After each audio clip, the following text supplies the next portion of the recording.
guys, it's David from Gain Leads, and today I want to share with you the 12 most expensive AdWords mistakes that locksmiths make.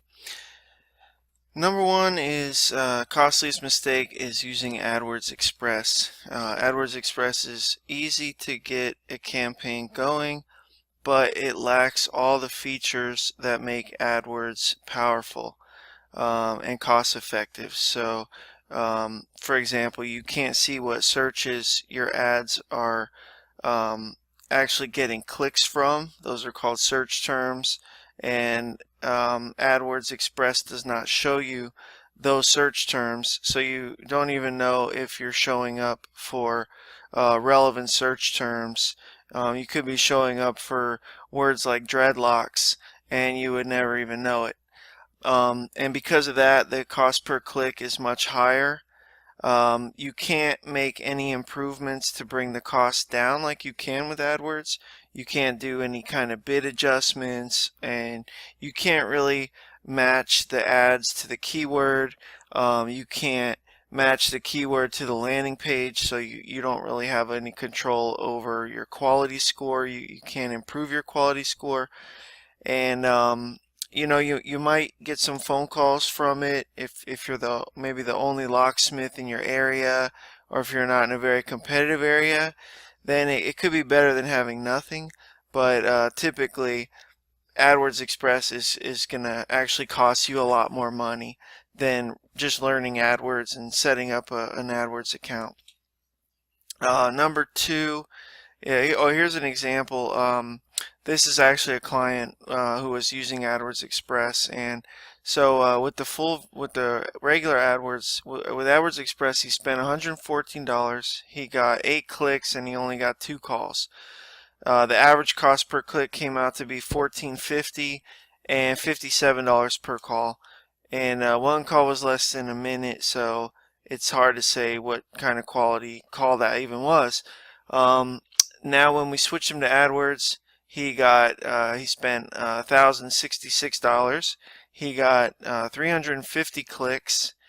The cost per click was only $3.05, and he got 115 calls for an average cost of $9.27 per call. Mistake number two is trying to use a display network. For most people, the display network is elusive. It's you'll get a lot more traffic, you'll get a lot more clicks, but you won't get nearly as many conversions. And so even though you're getting more clicks, you're not going to get more phone calls. So that's a mistake that I see sometimes when I review an account, and it's typically not a good move unless you are there is a way to make the display network work for you, but typically not gonna work. So I would suggest just turn that off and do the search network for beginning. Costly mistake number 3 is having unorganized ad groups, and that basically means like you're having one ad group with 15 or even 20 different keywords and only 2 ads. So you're not really tailoring your ads to the keywords that are in the ad group. So what I do is typically have like a theme of keywords in one ad group, say for like lockout. Well, here, let me show you the example. So like Locksmith Tampa, we would have the ad group would be Locksmith Tampa. The keywords would be Tampa Locksmith in different forms, and the ad copy would also say Tampa Locksmith in it. And then for an example, here's lockout service as the ad group, and the keywords are lockout service near me, lockout service, broad match modified, and then the ad copy is Tampa lockout service. And so I'll typically have hundreds of ad groups in my campaigns, and just segment it very very carefully, and very it's very organized. And so the benefit of that is you get much better quality scores, and you get more clicks. Your click-through rate's going to be higher. You're going to get lower cost per clicks, and you're going to have a better campaign in general. You're going to save a lot of money doing it this way. It takes more time and more effort on your part, but it's really going to help you a lot. So costly mistake number 4 is using broad keywords. And broad keywords are basically the keywords that don't have any kind of wrapper in them. They just have the word. And that's almost like the AdWords Express problem. That's what they do. They use all broad, so you just don't have control over your keyword, over your search terms, because Google can show this locksmiths. They might show it in tons of different cities, or it's still in your area, but they'll show it in different places, or they'll show it for like different keywords completely.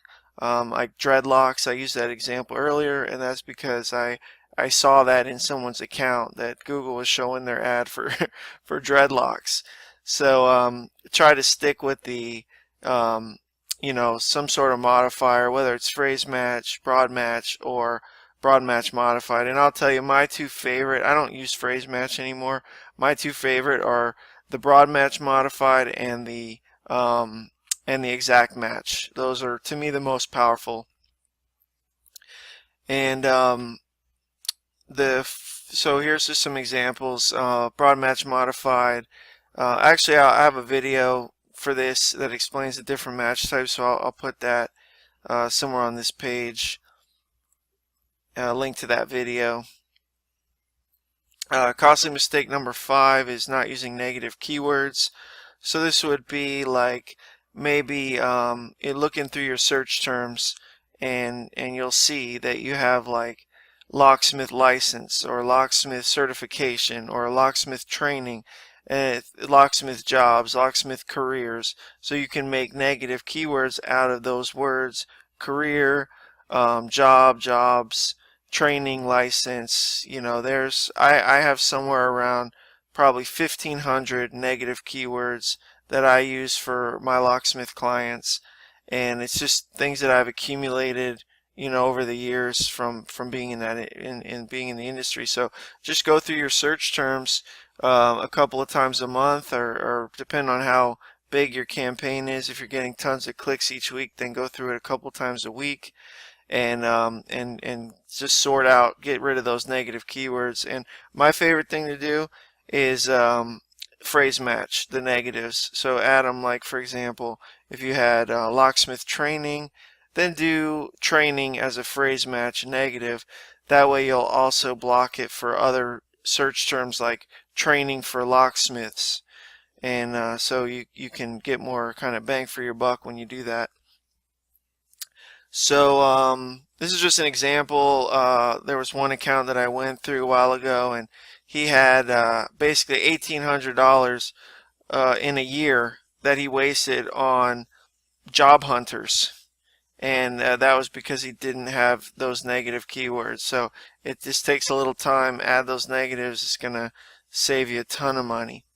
Costly mistake number 6. This really should be number 1.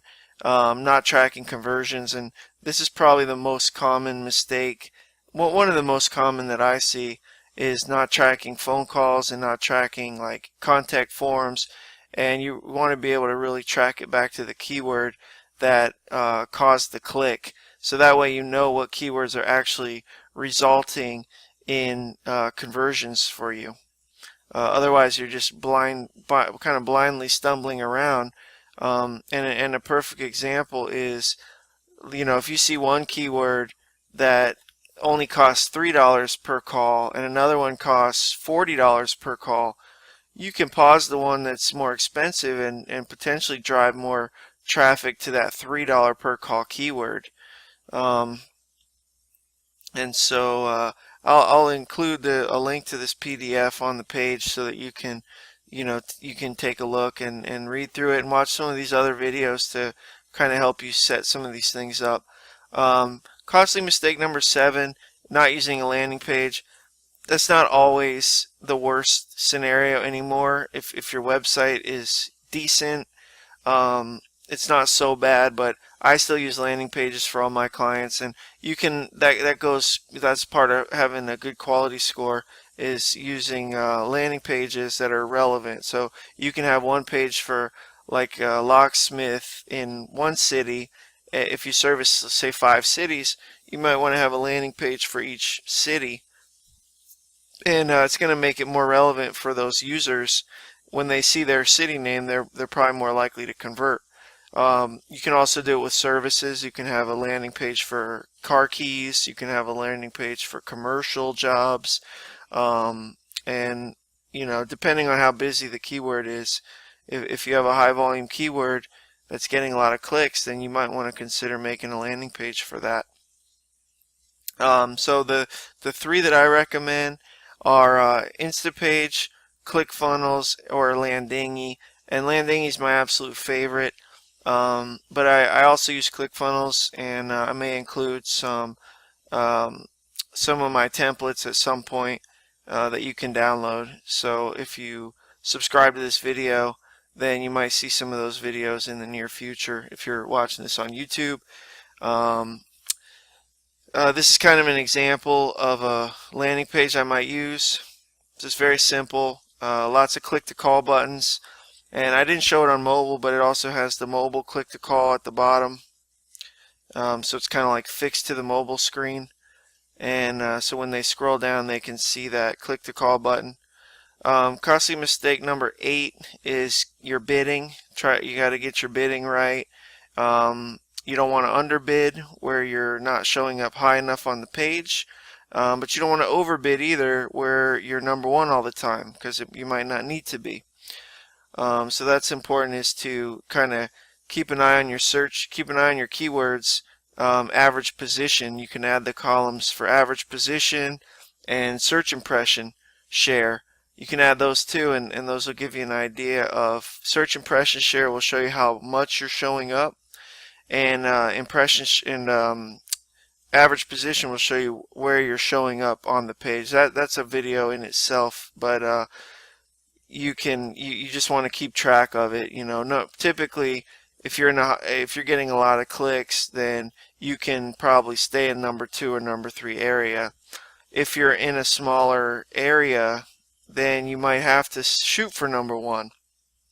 But the point is to keep an eye on it, and there's a couple other columns you can add in AdWords. You can add the estimated first page bid column and estimated top page bid, which will kind of give you an idea of how to set your bids. And number 9 is not testing and improving your ads. So you don't really want to have the same ads running for forever. You want to try to find you want to try to improve your ad copy. Google's getting better at this now. It used to be that you would only want to have 2 ads, but and then kind of rotate them, and then you choose the winner yourself. But nowadays Google's pretty good at if you want to make like 3 ads per ad group and let Google kind of rotate them for you, then they're pretty good at picking the winner. So but still, you want to go through your ads that get a lot of impressions. Once they have enough impressions, I would say probably 150 impressions or 200 impressions, and you can kind of see how the click-through rate is and how the conversion rate is, and then you can make a decision on if you want to change those ads. And this is an example of a couple different ads. You can see the click-through rate. This one had 256 impressions. This one had 336 impressions, and this one had almost 3 times as many impressions. Clicks than this one. So in this example, I got rid of this ad, and I wrote another ad to try to beat this one. And costly mistake number 10 is it's not really a costly mistake, but it's a mistake not using them, because they do make your ads more appealing, and you'll get more clicks if you have them, and you'll get more relevant. You'll get more conversions. So just kind of run through the different ones here. The location extensions, this will show your address here. Call extension is definitely a must, and that shows your phone number. And on mobile it looks different. It's actually more prominent on mobile. And call out extensions let you list kind of some of your benefits, like if you're veteran owned or bonded, licensed, insured, maybe bilingual, those kind of things are good for call outs.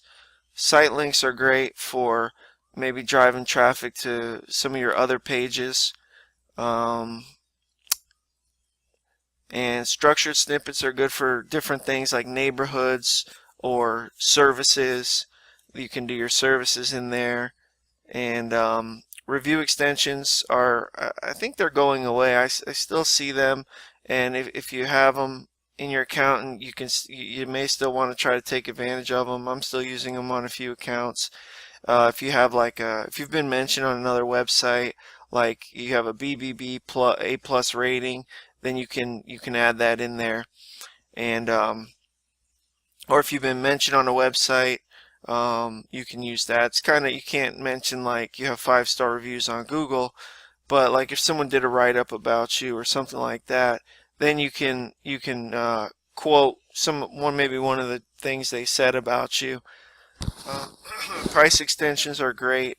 These are the ones you'll see the scammers using a lot. I don't really use them for my locksmith clients very often, just because the scammers are there and they're doing this $19 crap, and it makes you look kind of silly if you have a higher price than what they're showing. So I don't usually use them, but if you can make it work, then it could be a good extension to use.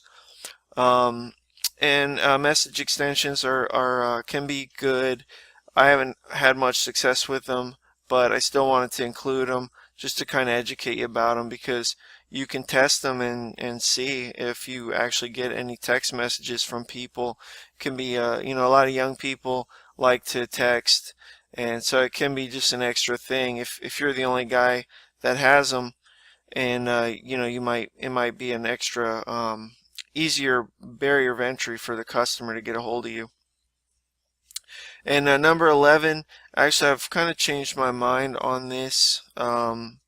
For some of their automation, the CPA bidding is starting to look promising. I'm using it on a couple accounts right now, and it's actually working pretty good.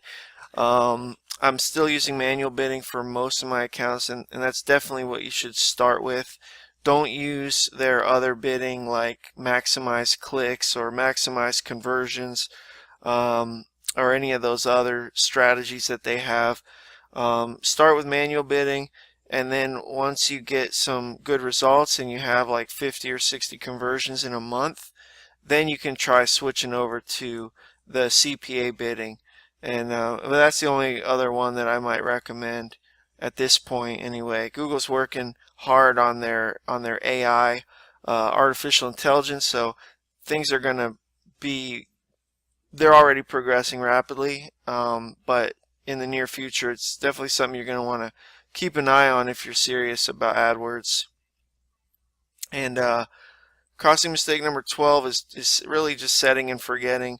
I see a lot of guys who do this, and you can't just set up an ad and a campaign and then walk away and never check on it. You really have to do management on this thing. You have to go through all the things I just talked about. You have to check your ads, you have to make new landing pages, you have to check your search terms reports and get rid of negatives.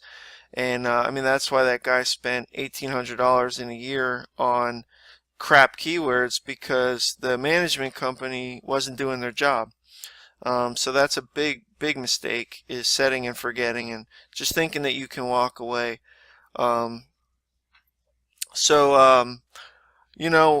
What I suggest obviously is getting professional AdWords management. If you want to talk to me about maybe me taking on your account or helping you, feel free to reach out. I'll also offer like a free video audit if you're running ads right now and you want to just get a kind of my opinion on it. Then just reach out to me. I'm happy to help out. And other than that, just follow the advice in this video, and I think you'll be able to make some big strides on your account. And I'll put a link to this PDF below as well, so you can look through it, and just reach out if you have any questions. Thanks.